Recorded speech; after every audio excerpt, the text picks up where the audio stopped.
Welcome to அறுசுவை அட்டில். இன்றைக்கி நான் பார்க்க போகிறது கல் மீன் வறுவல் எப்படி செய்கிறதுன்னு பார்க்கலாம். எங்கள் அம்மா ஒரே டைலாக் தான் சொல்லிடுறாங்க, அதுக்கு எதுவுமே பேச வர மாட்டேங்கிறாங்க. நான் இதுக்கு 2 கிலோ மீன் வாங்கியிருக்கேன். இது ஜிலேபி மீன், இது ஆற்று மீன். இதில் மெர்க்குரி கம்மியாக இருக்கிறதுனால குழந்தைங்களுக்கு ரொம்ப நல்லது. இதுக்கு ஃபிஷ்ஷை நல்லா க்ளீன் பண்ணிக்கோங்க, அது கிராஸாக கட் பண்ணிக்கோங்க. இது ஃபுல் மீனாக தான் போடுறோம். இதுக்கு நம்ம மிளகாய் பொடி 3 ஸ்பூனு, கரம் மசாலா 1 ஸ்பூனு, மஞ்சள் தூள் 1 ஸ்பூனு, மல்லித்தூள் 2 ஸ்பூனு, மீன் குழம்பு மசாலா 2 ஸ்பூனு, உப்பு தேவையான அளவு எடுத்துக்கோங்க. இதை நான் எல்லாமே மிக்ஸி ஜாரில் போட்டு ஒரே இதாக மிக்ஸ் பண்ணிக்கிறேன்.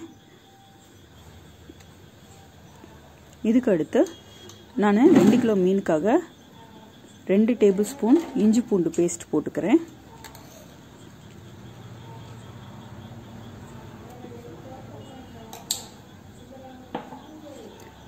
இதுக்கடுத்து நான் சொன்ன எல்லா மசாலாவும் நான் மிக்சியில் போட்டு நல்லா ஒரு சுத்து விட்டு எடுத்திருக்கேன்.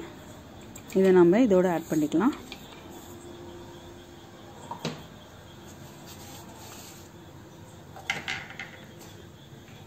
இதுக்கு ஒரு லெமன் எடுத்திருக்கேன், அதை நம்ம புளிஞ்சு எடுத்துக்கலாம். எடுத்து இதோட ஆட் பண்ணிக்கிறேன். அதுக்கடுத்து இதுக்கு புளி மெயினாக தேவை, அப்போ தான் இந்த ஃபிஷ்ஷு நல்லாயிருக்கும் போட்டு சாப்பிட்றதுக்கு. கல்மீன் வறுவல்னாவே புளி ஆட் பண்ணணும். இதில் ஒரு நெல்லிக்காய் சைஸு புளி கரைச்சி எடுத்து ஊற்றிருக்கேன். இதை நல்லா கலந்துக்கோங்க. உப்பு தேவையான அளவு போட்டுக்கோங்க.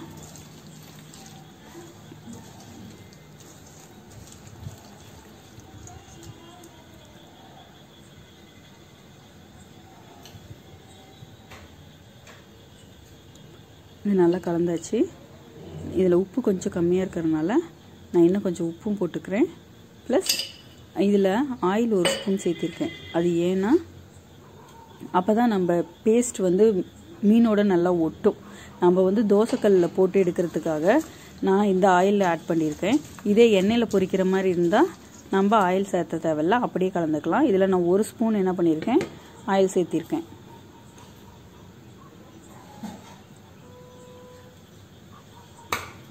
இப்போ மீனை நல்லா எல்லா பகுதியும் படுற மாதிரி மசாலா சேர்த்துக்கோங்க.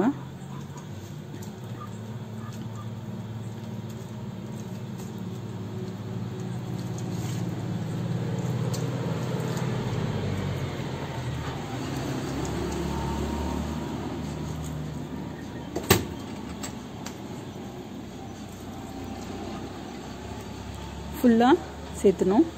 அதே மாதிரி அந்த லைன் எல்லாம் கேப்பில் எல்லாம் அந்த மசாலாவை நல்லா சேர்த்துணும். அப்போ தான் அது ஜூஸியாக நல்லாயிருக்கும்.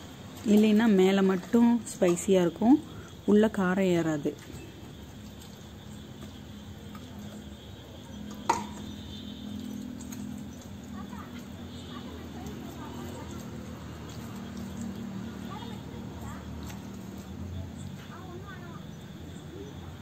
பாருங்கள், அந்த கேப் எல்லாம் என்ன பண்ணணும், ஃபுல்லாக மசாலாவை சேர்த்துக்கோங்க. இல்லைன்னா சாப்பிட்றப்ப டேஸ்ட்டே இருக்காத மாதிரி இருக்கும். ஏன்னா மீன் வேறு பெருசாக இருக்கிறதுனால உள்ளே எல்லாம் மசாலா இறங்கணும். இப்படி ஃபுல்லாக எல்லா மீனுக்கும் போட்டு வச்சிட்டேன். இது கொஞ்ச நேரம் வெயிலில் வச்சாலும் நல்லாயிருக்கும், இல்லைன்னா சும்மா ஃபேனில் வச்சாலும் ஓகே. ஆக்சுவலாக அட்லீஸ்ட் ஒரு 4 ஹவர்ஸ்னாச்சும் இது ஊறினா ஃபிஷ்ஷு நல்லா சாப்பிட்றதுக்கு நல்லாயிருக்கும். நான் ஒரு 4 ஹவர்ஸ் ரெஸ்ட் விட்டுட்டு அதுக்கப்புறமே தோசைக்கல்லில் போடுறேன். நான் விறகடுப்பில் செய்கிறேன், அப்போ தான் இது அந்த புகையில் அந்த ஸ்மெல்லுக்கு நல்லாயிருக்கும் மீன் வறுக்கிறது. கேஸ்லேயும் செய்யலாம், இருந்தாலும் விறகடுப்பில் செய்கிறது ரொம்ப டேஸ்ட்டாக இருக்கும்.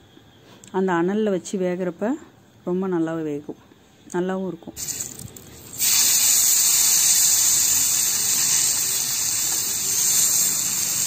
இதுக்கு அதிகமாக எண்ணெயும் எடுத்துக்காது, அதனால் சாப்பிட்றதுக்கு நல்லாயிருக்கும்.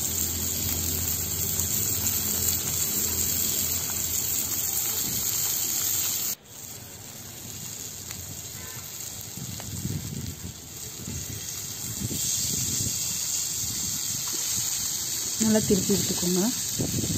பொதுவாகவே கடல் மீனை விட ஆற்று மீனில் மெர்க்குரி கம்மியாக இருக்கிறதுனால குழந்தைங்க இது எவ்வளோ சாப்பிட்டாலும் உடம்புக்கு எதுவும் ஆகாது.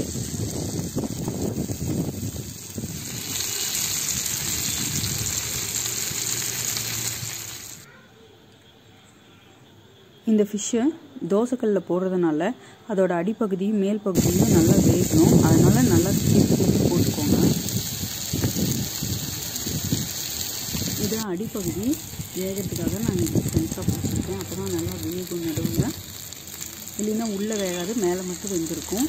அதே மாதிரி அனல் கம்மியாக வச்சு வேக வைக்கணும். ஏன்னா ஃபிஷ்ஷு கொஞ்சம் பெருசாக இருக்கிறதுனால மேலே தீஞ்ச மாதிரி ஆயிடும், உள்ளே வேகாத போயிடும்.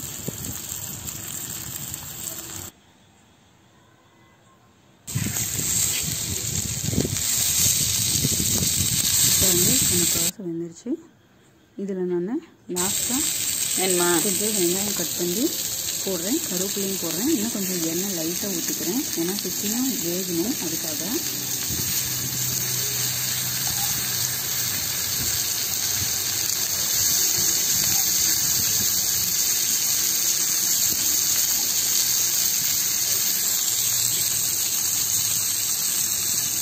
வெங்காயம் கருவேப்பிலை ஃப்ளேவர் நல்லாயிருக்கும், அதுக்காக போட்டிருக்கேன்.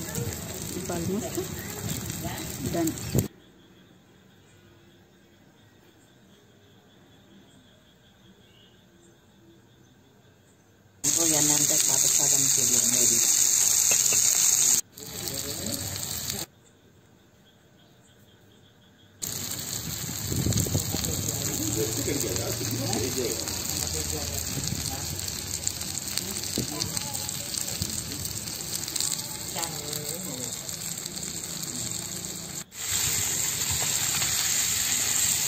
இதே மாதிரி நான் ஒவ்வொரு ஃபிஷ்ஷாக போட்டிருக்கேன். அது எடிட்டிங்கில் கட் பண்ணிட்டேன். அதனால் நான் உங்களுக்கு லாஸ்ட்டாக ஒரு 2 ஃபிஷ்ஷை மட்டும் காட்டுறேன்.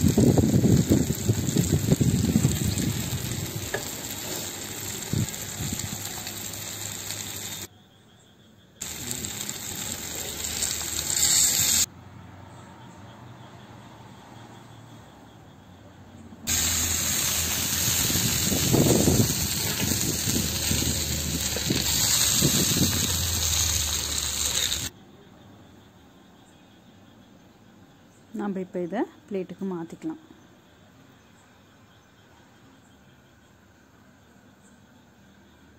இப்போ கல் மீன் வறுவல் தயார். Thanks for watching.